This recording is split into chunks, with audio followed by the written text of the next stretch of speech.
ஐயா, இப்போ யாரெல்லாம் முன்னோர்களுக்கு திதி கொடுக்குறீங்களோ அந்த திதி கொடுக்கறதுல நிறைய விசேஷம் இருக்குதுங்க ஐயா. அதை பற்றி நம்ம கொஞ்சம் பேசுவோம். இந்த முன்னோர்களுக்கு நீங்கள் திதி கொடுக்கறதுல ஆற்றுல, குளத்தில், கரையில் இந்த மாதிரி இடத்துக்களை தான் முன்னோர்களுக்கு திதி கொடுப்பாங்க. ஆனால் அதுக்கு முன்னாடி உள்ள காலத்தில் எங்கே திதி கொடுத்தாங்கன்னு உங்களுக்கு தெரியுங்களா? ஆறு, குளம், ஏரி அல்லது வீட்டு கரையோரம் இந்த மாதிரி வாய்க்கால் ஓரத்துக்களில் நதி இருக்கிற இடத்துல தான் அவங்க முன்னோர்களுக்கு திதி கொடுத்தாங்க. ஆனால் அதுக்கு மூதாதிகள் ஒரு 1000 வருஷத்துக்கு முன்னாடி திதி எங்கே கொடுத்தாங்கன்னு தெரியுங்களா? எருக்களஞ்செட்டிங்க. சரிங்கம்மா. அப்போ அவ்வளோ தூரம் போயிட்டீங்க. அதான் வீட்டில் தான் கொடுத்துருக்காங்க. வீட்டில் கொஞ்சம் தள்ளி தண்ணி போகிற இடம் கொடுத்துருக்காங்க. உண்மையான திதி எங்கே கொடுக்கணும் தெரியுங்களா ஐயா? யாருக்கு வருத்தப்படுற மாதிரி எதுவும் சொல்ல மாட்டேன்.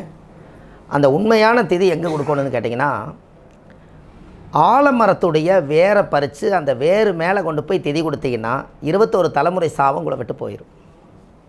அது எழுதாதீங்கம்மா, அப்படியே ஃப்ளோவில் போயிடலாம், உங்களுக்கு கீழே போயிடும் இல்லையா? அது ஏங்க ஐயா ஆலமரத்தை கொண்டு போய் நீங்கள் சூஸ் பண்ணுறீங்க? ஆலமரம் என்ன நட்சத்திரம்? ஆலமரம் மக நட்சத்திரத்தை குறிக்குமா? மக நட்சத்திரத்து நேர ஆலமரம் வரும், கரெக்டுங்களா? அப்போது காலச்சக்கரத்துக்கு அது எத்தனாம் பாவங்க? அது மக நட்சத்திர வீடு. Very good. 5ஆம் பாவங்கிறது யாருங்க? முன்னோர்கள், பாரம்பரியம், பூர்வீகம், பாட்டை, இவங்களோட கணக்கெல்லாம் எங்கே வருதுங்க? 5ஆம் பாவம் வருது. அப்போ அந்த 5ஆம் பாவத்தில் என்னென்ன நட்சத்திரம் இருக்குதுங்க? மக நட்சத்திரம் இருக்குது. இப்போ நீங்கள் ஒரு வம்சத்தை உருவாக்குறதுக்கு திருமண பொருத்தம் பார்க்குறீங்க இல்லையா? அந்த திருமண பொருத்தை நீங்கள் பார்க்குற இடத்துல அந்த யோனி பொறுத்து மட்டும் எத்தனை பாவம் வருதுங்க?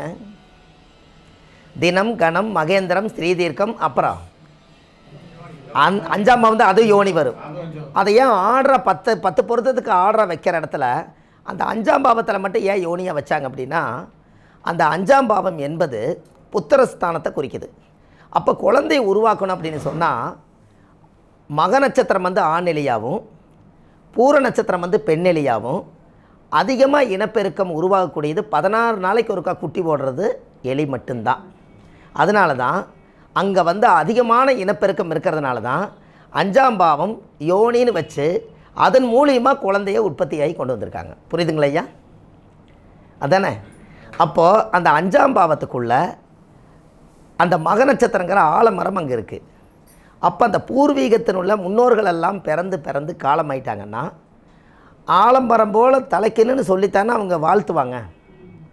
ஆள் போல் தலைச்சு அருகு போல் வேரூன்றி அப்படித்தானே அந்த காலத்தில் வாழ்த்துறாங்க. அப்போ அந்த ஆலமரத்திட்ட கொடுக்கும்போது நீங்கள் அந்த பிண்டத்தை கொண்டு போய் வேரை பறித்து அந்த வேறு கட்ட பிராமணரை கூட்டிகிட்டு போய் தர்ப்பப்பில்லு வராதுக்கு முன்னாடி அந்த ஆலமர வேரில் கொண்டு போய் நீங்கள் எத்தனை பிண்டம் கொடுக்குறீங்களோ அத்தனை பிண்டத்தையும் அந்த மக நட்சத்திர வழியாக மேலே பூலோகத்துக்கு போய் கேதுங்கிறது மோட்சத்துக்கு போய் அடுத்த பிறவி உருவாகுது. எப்படி? அப்போ அது யோனி தானுங்க ஐயா. அப்போ ஒரு உற்பத்தி ஆகணும்னா ஒரு குழந்தை பாக்கியமே இல்லாமல் இருக்கிறவங்களுக்கு யாரோ ஒருத்தர் மக நட்சத்திரம் பூர நட்சத்திரக்காரர் 2 பேர்த்திக்கும் அவங்க வீட்டில் போய் குழந்தை இல்லாதவங்க ஒரு நாள் அவங்க வீட்டில் தங்கி விருந்து சாப்பிட்டுட்டு அவங்க ஆசீர்வாதம் வாங்கிட்டு வந்தாங்கன்னா இவங்களுக்கு கரு உருவாகும். ஏன்னா இவங்க 2 பேர் தான் ஆணிலையும் பெண்ணிலையாக வருது. இனப்பெருக்கம் எங்கே இருக்குது? அப்போ மக நட்சத்திரமும் பூர நட்சத்திரமும் 2 பேரும் சேர்ந்து அந்த இனப்பெருக்கத்தை உருவாக்குனதே அங்கே தான் வருது. அப்போ பூர நட்சத்திரம் யாருடைய நட்சத்திரம்ங்க? ஆதி பராசக்தி பிறந்த நட்சத்திரம். அப்போ சத்தியும் சிவனும் சூரியனுடைய வீட்டில் சிவனுக்குனால தான் அந்த சத்தியும் சிவனும் அங்கே இருக்கிறதுக்கு காரணம். அந்த பார்வதிக்கு நேர் நட்சத்திரம் எத்தனாவது நடு நட்சத்திரம் என்ன வருதுங்க ஐயா? பார்வதிக்கு நேர் 180 டிகிரியில் ஒரு நட்சத்திரம் வரும் பாருங்க கும்பத்தில். அவிட்டத்தை விட்டுருங்க, அப்புறம் பூரட்டாதி விட்டுருங்க, இந்த பக்கம் மகத்தை விட்டுருங்க, உத்தரத்தை விட்டுருங்க. நடு நட்சத்திரம் என்ன நட்சத்திரம் வருதுங்க? பூர நட்சத்திரம். இந்த பூர நட்சத்திரத்துக்கு நேர் என்ன நட்சத்திரம் சொன்னீங்க? சதயம். சதயம் யாருடைய நட்சத்திரம்ங்க? ராகுவுடைய நட்சத்திரம். அதனால தான் பார்வதி தாயார் கழுத்தில் பாம்பை போட்டிருக்காங்க. இப்போ உங்களுக்கு புரியுதுங்களா? அந்த பார்வதி தாயாருக்கும் அந்த கழுத்தில் பாம்புக்கும் இந்த நேரடி பார்வை கிடச்சதுனால தான் அந்த பார்வதியோட கழுத்துலேயும் அந்த பாம்பு கிடச்சிது. எதுக்குன்னா சிவனுக்கும் பார்வதிக்கும் 2 பேர்த்துக்கும் அந்த பாம்பு வந்து கழுத்துக்கு வந்ததுக்கு காரணமே அந்த பதஞ்சலி முனிவர் பிறந்த அந்த சதய நட்சத்திரம் அந்த கும்பத்தில் இருந்து சிம்மத்தை பார்க்குது. அதனால தான் அந்த சூரியனுக்கு வந்து அந்த பவர் கொடுத்தது காரணம். ராகு இல்லாமல் எந்த சிவனுடைய கோயிலையும் ராகு பகவான் இல்லாமல் இருக்க மாட்டார். பார்த்துருக்கீங்களா ஐயா? இன்னொரு சேர் இருக்குங்களா?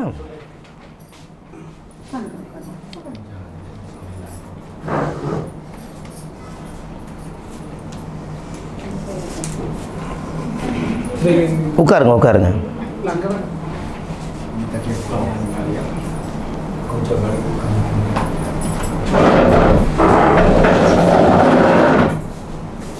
பரவாயில்ல உட்காருங்க. இப்போ பாருங்கள், ஃபேமஸான கடவுளெல்லாம் பாருங்கள், சிவன் பார்வதி, அப்புறம் முருகர் விநாயகர், அப்புறம் கருமாரி அம்மா. அப்போ பூர நட்சத்திரத்தில் இருந்து நேர் வந்து அந்த சதய நட்சத்திரம் வந்து பாம்பு கழுத்தில் வந்ததுனால எல்லா சிவனும் கழுத்தில் போட்டுக்கிட்டாரு.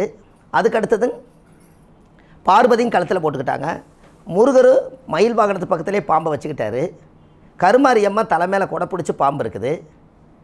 அதுக்கடுத்து பெருமாள் பாம்பு மேலேயே படுத்திருக்காரு. இந்த ஃபேமஸ் கடவுள் எல்லாமே இந்த ராகு மேலே உட்கார்ந்துருக்கிறதுக்கு காரணமே இந்த பவர் தான். விநாயகர் இடுப்பில் கட்டிக்கிறாரு. அப்போ பூர நட்சத்திரம் வந்து நடு நட்சத்திரமாக வருதுங்களா? மக நட்சத்திரம் அதுக்கு அடுத்தது பூர நட்சத்திரம். இந்த பூர நட்சத்திரத்துக்கு அதே நடு நட்சத்திரம் பார்த்திங்கன்னா சதய நட்சத்திரம் வரும். அந்த பாம்பு நேர் 180 டிகிரி பார்க்கறதுனால தான் அவங்களோட பார்வையில் இங்கே பாம்பு உருவாகுது. பார்த்தீங்களா ஐயா? இதனால தான் நீங்கள் ஜாதகம் பார்க்குற இடத்துல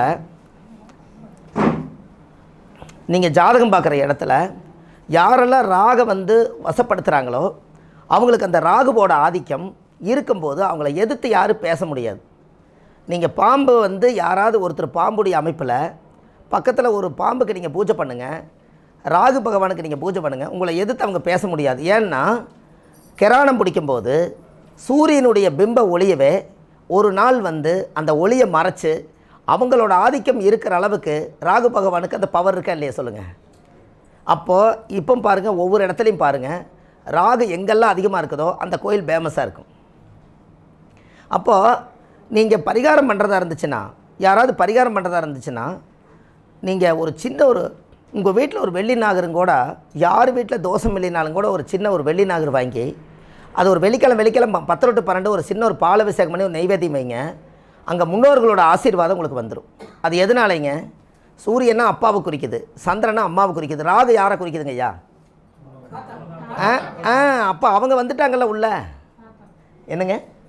அப்போ ராகுன்னா பாட்டன், கேதுன்னா பாட்டி. இப்போ இந்த மூதாதிகளுடைய அனுகிரகம் நம்மளுக்கு வரணும்னா ஒரு வெள்ளி நாகர் ஒரு 500 ரூபா வரும். ஒரு தட்டில் வச்சு ஒரு ராகு காலத்தில் பூஜை பண்ணி நீங்கள் ராகு கும்பிட வரைக்கும் அந்த வீட்டுக்குள்ளே செய்வன பில்லி சூடிய காற்று கருப்பு வரவே வராது. இதை எடுக்கிறது யாருங்க ஐயா? அது நீங்கள் எவ்வளோ வேணாலும் வச்சுக்கோங்க, சும்மா ஒரு கொஞ்சம் அப்படி வேண்டாங்க, உங்கள் சக்திக்கு நீங்கள் வாங்கி வச்சுக்கோங்க ஐயா. ராகு தான் மாந்திரிகத்தை முறிக்கிறவர். ஆமாம், அதில் 5 தலையே வருங்க. பஞ்சபூதமாகவே வைங்களேன், 5 தலையே வைங்க. பஞ்சபூதம் அதானே, பஞ்சபூதம்னு வைக்கிறீங்கல்ல, அது மாதிரியே வைக்கலாம். அப்போது அந்த ராகுவுடைய ஆதிக்கம் அந்த ஜாதகத்துக்கு யாருக்கெல்லாம் பவர் வேணுமோ இவங்க இதை ஆரம்பத்துலேருந்தே செஞ்சுட்டு வந்தால் பூஜை பண்ண பிறக்கிற குழந்தைகளுக்கு இந்த ராகு தோசை வராதுங்கன்னு. இவங்க அதை விட்டு போனதுனால தான் கல்யாணம் மூக்கிறாங்க, குழந்தை பிறக்குது, லக்கணத்துக்கு பக்கத்துலேயே ராகு இருக்கிற இடத்துலேயே மாட்டுறாங்க. புரியுதுங்களா ஐயா? ஐயா ஜாதகத்தில் நீங்கள் நல்லா செக் பண்ணுங்கள், ராகு எத்தனை வருஷத்துக்கு இருக்காங்க ஐயா மாறுது? 18 வருஷம் ஒரே வீட்டில் இருக்குதா? இல்லை சார், 1.5 வருஷம் ஒரு வீட்டில் இருக்குதுல்ல, 1.5 வருஷம் ஒரே வீட்டில் தான் இருக்குது. லக்கணம் ஒரு நாளைக்கு 2 தடவை சுற்றி வருதுங்களா, ஒரு தடவை சுற்றி வருதுங்களா ஐயா? 12 மணி நேரத்துக்கு 12 தடவை, 12 24 ஒரு தடவை சுற்றுது. அப்போ ஏற்கனவே இந்த விஷப்பாம்பு ஒரு இடத்துல இருக்குது. இவங்க லக்னம் போய் கரெக்டாக பிரசவம் வந்து எப்போவோ 300 நாளைக்கு முன்னாடியே அப்பா உருவாக்கிட்டார். அதை பிறந்து அழுங்காமல் கொண்டு வந்து அவங்களுக்கு உண்மையாலுமே நாகதோஷத்தை யாராவது பாம்படிச்சுருந்தாலோ, புத்துக்கண்ணை இடிச்சிட்டு அவங்க வீடு கட்டியிருந்தாலோ, இல்லை பாம்பை கொண்டிருந்தாலோ, அதுக்கு ஈமகாரியம் செய்யாமல் இருந்தாலோ, இவங்க பிரசவ வலி எடுத்து கரெக்டாக இப்போ விருச்சிகத்தை இப்போ வந்து துலா மேசத்தில் ராகு இருக்குன்னு வச்சுக்கோங்க, அந்த மீனத்தில் வரைக்கும் பிரசவ வலி எடுக்குது. உண்மையாலுமே கடவுளுடைய ஆசீர்வாதம். இந்த ராகு இவங்களுக்கு நாகதோஷத்தை உண்டு பண்ணி தான் வைக்கணும்னு அந்த பிரார்த்தனை கடவுள் எடுத்துருச்சுன்னா அந்த பிரசவம் எங்கே போய் ஆகுதுங்க? மீனத்திலிருந்து மேசத்துக்குள்ளே கரெக்டாக பாம்பு கிட்ட போய் இந்த லக்னம் 2 மணி நேரத்துக்குள்ளே குழந்தை பிறந்துடுது. கரெக்டாக போய் பாம்போட பிடியில் போய் அந்த குழந்தை போய் மாட்டிக்குது. அப்போவே எப்போங்க? பிறக்கும் போதே மாட்டிச்சு. விஷ பாம்பு கொடியவர்கிட்ட போய் மாட்டிச்சு. அங்கேருந்து 7ல் கேது வந்துருச்சா இல்லைங்களா? அப்போது நாகதோஷம் எப்போ வந்துச்சுங்கன்னு, ராகிய தோஷம் அந்த குழந்தைக்கு எப்போ வந்துச்சுங்கன்னு, அவ்வளவுதான். அப்பாவுடைய சொத்து பிள்ளைக்குத்தான்னா அப்பாவுடைய பாவம் பிள்ளைக்குத்தானே. அப்போது ஒரு தாயுடைய கருவறையில் இருந்து தொப்புள் கொடியை அறுக்கும்போது நல்ல நேரத்தில் சிசரின் பண்ணி நான் இந்த குழந்தைய எடுத்துன்னு சொல்கிறாங்களே, இது பிரபஞ்ச சக்தியோடு இது சேருமா? இது கனெக்ட் ஆகுமான்னு சொல்லுங்கள். சிசரின் பண்ணி எடுக்கிறாங்கல்லங்க, அப்போ ராகு எதை விட்டுறீங்க? செவ்வாய் இருக்கிற இடத்தையும் விட்டுறீங்க. இங்கே நல்லா யோசிச்சு பாருங்க ஐயா. செவ்வாய் எத்தனை பார்வை? 4, 7, 8 3 கட்டம் போயிருச்சு. செவ்வாய் இருக்கிற இடம் தோஷம் இல்லைங்களா? 4ம் போயிருச்சு. அப்புறம் 2, 4, 7, 8, 12 அதில் ஒரு 4 கட்டம் போயிடுச்சு, 8ம் போயிடுச்சு. ராகு எதுக்கு 3, 7, 11 போயிடுச்சு. ராகு எது இருக்குது, கிட்டத்தட்ட 10 கட்டத்துக்குள்ள தோஷம் இருக்குது. நீங்கள் எங்கே சிசரின் பண்ணி ஒரு குழந்தைய எடுத்து தோஷமெல்லாம் எடுக்க முடியும் சொல்லுங்கள்? அது கம்மனை விட்டுறலாம் இல்லைங்களா? ஏன்னா நாம் செய்த ஊழ்வினை கர்மாவுக்கு பதில் சொல்லியே தீரணும்.